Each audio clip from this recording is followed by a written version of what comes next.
Welcome to another episode of Breaking into Cybersecurity, the Leadership Series. Today, we have Andy Ellis, who will be sharing his experiences in cybersecurity with us. Andy, why did you decide to become a cybersecurity leader versus an individual contributor? I think it comes down to having both more leverage and more control. I started out as an individual contributor, became the principal individual contributor, and I looked around and said I had a lot of choices. Like I could do things and I could either take on leadership of the organization or let somebody else do that, let them go find somebody to do it. But if somebody was really my direct manager, because I was very independent at the time, I would lose a lot of that self-control, being able to choose what I did. And also, I liked the leverage of being able to see the bigger picture and try to put people into places to succeed, where I could get more done through the people who worked for me than I could potentially do myself. And this topic is going to be very natural for you, considering that you're writing a book on cybersecurity leadership. What would you consider the critical skills of a cybersecurity leader? So I think that there is a whole host of skills. And in April, when my book comes out, I know that's a long way away. People can read like about 54 different skills that I talk through. But at a high level, it comes down to technical skills, people skills, and process skills. And technical skills you should think of as the ways that you directly change the world through your own act. So sometimes that is writing code or breaking software. Sometimes it is writing English prose. A lot of times it's like, how can you help your company market what they do? There's a skill in there of communicating and writing things down. So you want to have a foundational technical excellence that you can solve problems yourself. The second category is the people skills, which I think of as the ability to change the world through people you directly interact with. Can you identify when somebody is ready for an opportunity? Do you know how to set them up for success while still enticing them with the risk of failure? And that sounds interesting, like enticing them. People want that rush. They want to know that they're learning something new. And your job is to give them that feeling, but with safeties around them so that they can learn through that stressful moment, but it's not being so stressful that they feel that they're abandoned out there, but it's putting people in places to succeed and taking them away from places where success is impossible. There's a lot of work we do in security and in, frankly, all across the business, where if you stopped doing it, it wouldn't really matter. And if you delegate that work to somebody else, you're hurting them. You're not going to change the world in a positive way through them. In fact, you're going to break their ability to change the world in the future. The most important set of skills all lump under what I call process, changing the world through people you don't directly interact with. Can you set up processes and understand how people will violate process? And by violate, I don't mean ignore it. I actually mean actively harm it. Let's take a process around vulnerability management, for instance. A lot of people want to move to SLAs. I'm a big fan of it. You should do SLA management and say, oh, we have a 7-day SLA. What percentage of the time do we succeed at 7-day patch management? But if you have an exception process, which you should, because some vulnerabilities are like serious architectural flaws, it's going to take months to fix, maybe a year to roll out into your customer base. That sounds really scary to a lot of people, but I've dealt with vulnerabilities that were multi-year critical issues. So you're gonna give an exception and say, look, we're not gonna really penalize you badly for this one violating 7 days. But what people will start to do is they'll show up on day 6.5 and say, oh, we can't fix this by the 7-day window because it's going to take us like 3 days to do this, even if we stopped everything else and dumped all of our feature releases. So we're just going to defer it for 30 days. And they say, but look, it's 6.5 days in. So there's no way we could hit 7 days anyway. So you need to give us an exception. And what I found is that if you took that and said, what if we had known that 4 days? What if at day 2.5, we had made that trade-off? Would we have said, we're going to not do it for 30 days? Or would we have actually, in the heat of the crisis, decided to actually implement it? And you've taken that choice out, and people are violating the process because they didn't want to. They made the choice at a lower level than the company should have allowed. It should have been made at a VP of engineering rather than a manager of engineering level. So understanding the way people will actively violate process, manipulate it. What are the negative incentives that you put into a process? People often like to say that you can expect what you inspect, which is whatever you look for, you're going to get more of. It's the old Dilbert, if you incentivize people for fixing bugs, they will write more bugs. And so a lot of process skills really orient around understanding how humans defeat your process And as a security professional, at the very least, you have a leg up because odds are your technical skills are all oriented around defeating other people's processes. So just apply them to yourself. As you think about that, how do you rate yourself from delegation in regards to delegation on a scale of 1 to 5 and why? Yeah. So it's funny because when you wrote this question, you asked about my personal comfort with it. And I think I gave the answer that my comfort doesn't matter. Like delegation is really hard, but it is the most important skill. You need to be a 5 at delegation if you want to be a leader because it is the only way to continue to. And the reason a lot of people don't want to delegate is because there's this feeling of, I don't want to necessarily say power, maybe self-actualization when everybody has to come to you. But you don't want to be irreplaceable. What you want to be is unclonable. Nobody should ever be able to truly fill your shoes, but they should be able to get the jobs done. And the way that you do that is through delegation. You find work that would be fitting for someone else and let them do it. And what you have to do is figure out how do you keep people from escalating past that, especially in security where a job is often to say, hey, that's a dangerous thing. Maybe you shouldn't do it. And people don't like hearing that answer, so they escalate. I can always get a better deal if I go to the top. And after a while, we learned that it was actually better to do the opposite. I had to deal with the people who worked for me, that I had delegated responsibility to them, was they could tell me what deal I should accept. And they would always offer a more generous. So it's, oh, hey, look, if you can get this done collegially and under the covers, we don't have to officially take notice of this problem, then you can get away with a lot more. Oh, you found your own bugs? Great, there's no SLA on patching a bug that is self-discovered. Sounds really wacky, doesn't it? But if all of a sudden they're like, ooh, there's no SLA, but this one is really bad, like you need to get this into your next feature release. And they would tell me and they'd say, hey, if this one comes to you, like you need to disrupt their next release. Like this doesn't go into the one that is not yet feature frozen. You need to open up the one that's code frozen if they say they don't want to go to the feature frozen one. So anytime that they had discretion, they would err on the side of generosity and I would err on the side of caution, which all of a sudden empowers them because nobody wanted to escalate past. Because the more you escalated, the worse your problem became. Because if it was such a big issue that you had to get the CISO's attention, then clearly we needed to fix it urgently. And on the opposite end of delegation, collaboration. Yeah. How would you rate your comfort level with collaboration and why? Oh, I love collaboration. I'm much more comfortable with collaboration. I hate confrontation. And there's probably a lot of former colleagues who are like, Andy, you loved confront. And the answer is, no. If you make me have a confrontation, I will enjoy going into that confrontation and I'm going to do my best in that moment. But I would rather not ever have a confrontation. How do I head those off in a collaborative fashion? One of the big challenges you often have as a CISO is helping people prioritize the most important risks to the business. And there are people who want you to give them a strictly ordered list. This is risk number 1. It is always worse than risk number 2, which is always worse than risk number 3. And at a high level, when you have really bad risks, that is often the case. There is a disaster you've just got to fix right now. Nothing is more important than that disaster. But once you clean things up and hit the steady state, you have a bunch of really bad risks that are not easy to fix. Because if they were easy to fix, you would have solved them already. But they're there, but they're not disasters. And you have like maybe 10 to 50 of these that you're just keeping track of. And you want to make progress, so you can't make progress on 50 at once. So you go to someone, you say, hey, look, here's like the 4 that are relevant to your organization.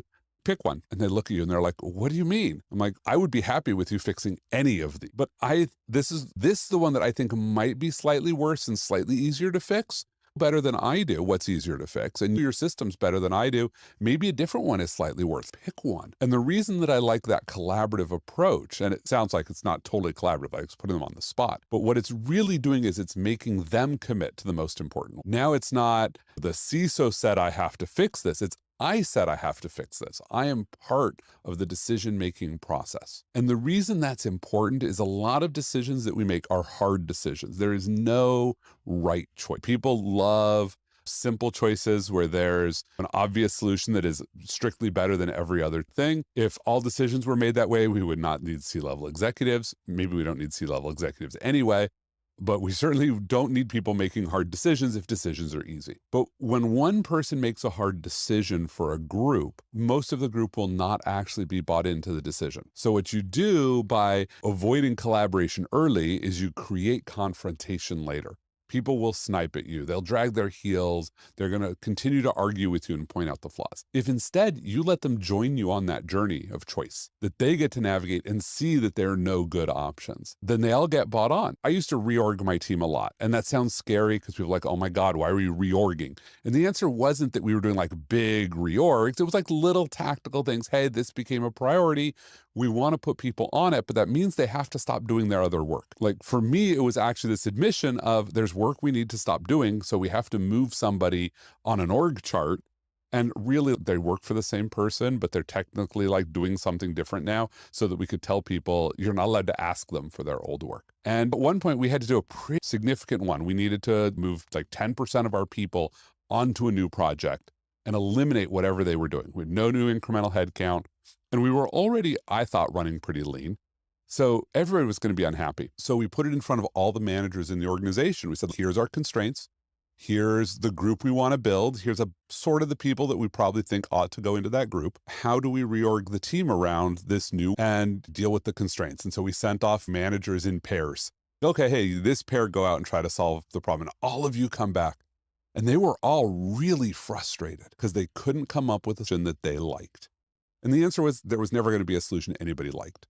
So at the end of the day, like I and my senior leaders, we basically just made a decision, sat down, spent 3 hours, like drew the lines, figured out who was that where. But what was amazing was it was the least amount of pushback from the line managers in the organization because all of them had seen how hard the problem was. That is a very tough decision to do. As you think about sharing those decisions, what's your comfort level with communication on a whole? And So I am a huge fan of communication. And I've said I'm like a huge fan of everything you've asked me for here, but you're nailing the really important leadership skills. You're going to make a decision and it's important to be transparent. And so communication, I think of it as it goes 3 ways, not 2 ways. So it's direct from you to it's direct from your team to you, but it's also indirect from your team to you. There are hard questions that people do not feel comfortable asking because there is no true safe space. Like you are the leader who can fire them and they will never get over that. There's jokes you can't make because of it. It took me a long time to learn that one. We had a direct report that I had laid off and then hired, and he could make jokes about being laid off by me. But anytime I made a joke about it, boom, the room would shut down because like I could always do it again. And so look, I'm still friends with him, but now I can make those jokes because he doesn't actually work for me anymore. So you have to recognize that you need to advertise and communicate, hey, here's what we're doing, here's what's going on. You need to give people an opportunity to ask you hard questions.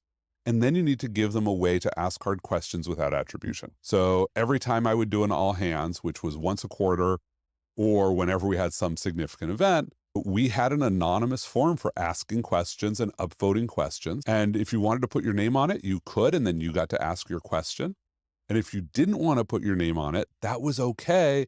One of the folks in my chief of staff office would ask the question for you and you would get an answer. And then if we didn't get a chance to answer all of the questions, we would try really hard in our team chat to type out answers for everybody and say, sorry, we didn't get to it, but here's the answer to this question. Now, sometimes, look, you get questions that are not asked in good faith, but you have to treat them like they are and answer them. And it's easy to say, oh my God, it's the same person who's asking this question because they've got an axe to grind.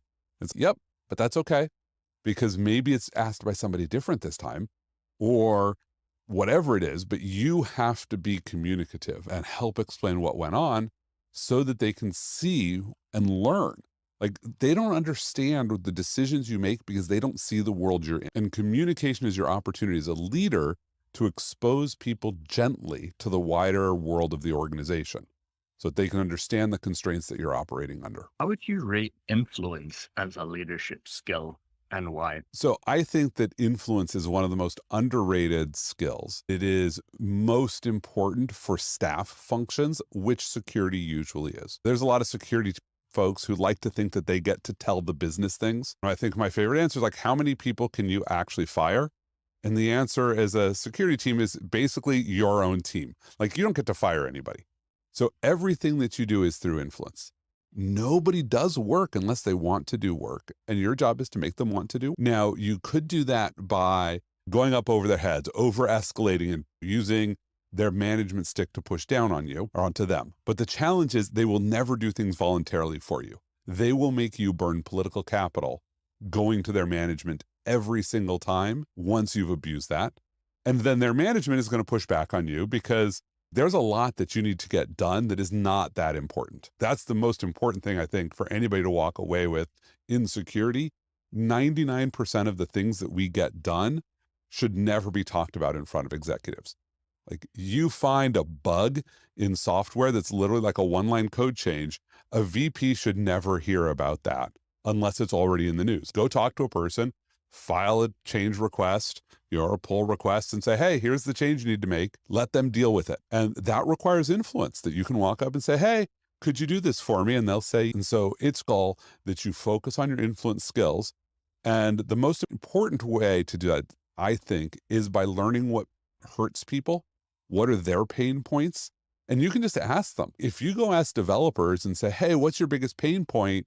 That's a hard question to phrase. You might want to take them out for a beer, or whatever the Zoom equivalent is, and be like, hey, I want to understand your job a little bit more. What makes it difficult? And they'll probably say, to be clear, say, let's talk about not me for a moment. But if you learn the things that hurt them, then you can learn how to attack those things before they bring them up. I used to have a peer who worked in our professional services organization. And a lot of the ways that we would fix problems in our production network involved making changes to every customer config, because that was the easiest thing for engineering.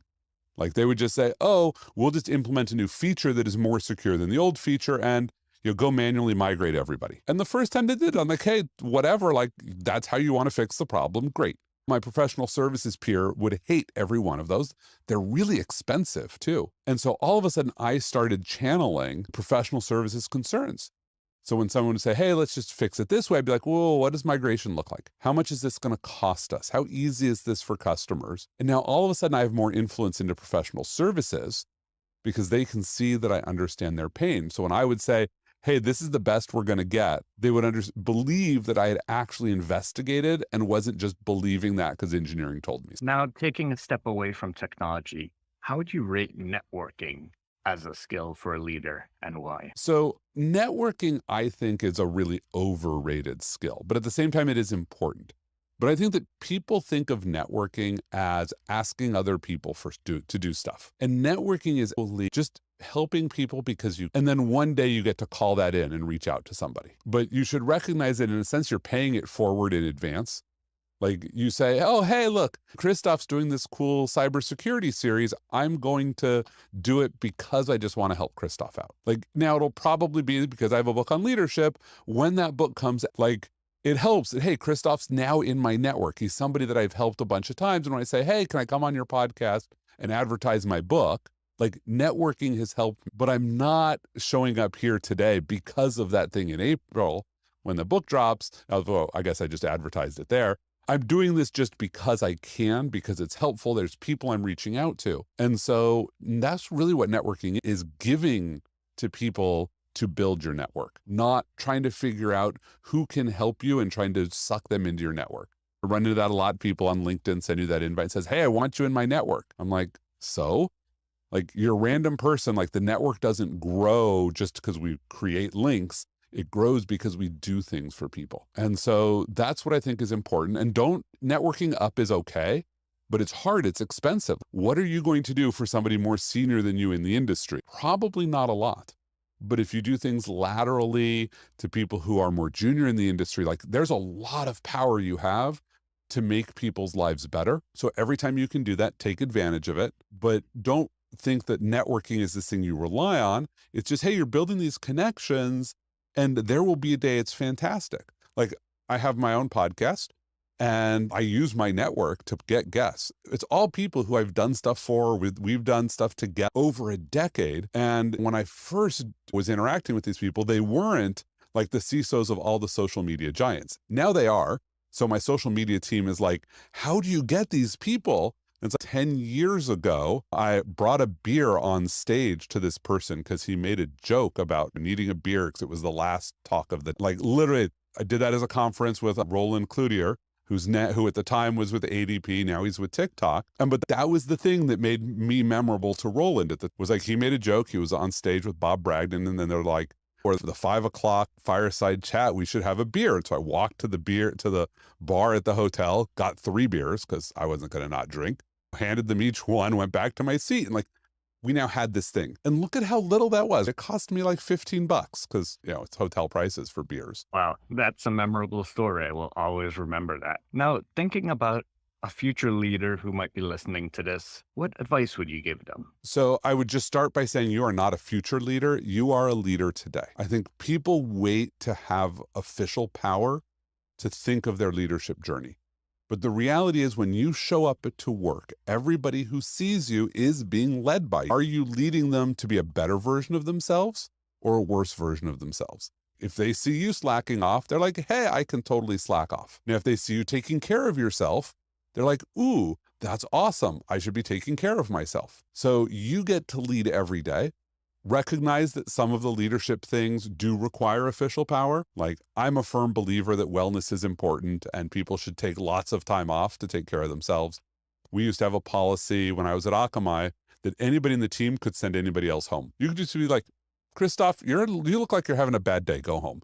You'd be like, but I got 5 meetings this afternoon. Are you actually going to have positive outcomes of your meetings? No? Go. But that required me as the head of the function saying, this is our policy. Trust your neighbor if they tell you you need to take care of yourself, and we will always cover you for an absence. Don't worry about it. So that took me doing it, but then it empowered everybody to exercise their own leadership and take care of the people around them. So recognize that you're not a future leader. You are a leader today. And what are you doing this skills that will be useful 20 years from now, but that are also helpful and useful and effective today. Wow, Andy, thank you so much for sharing advice, stories, and everything with us today. We truly appreciate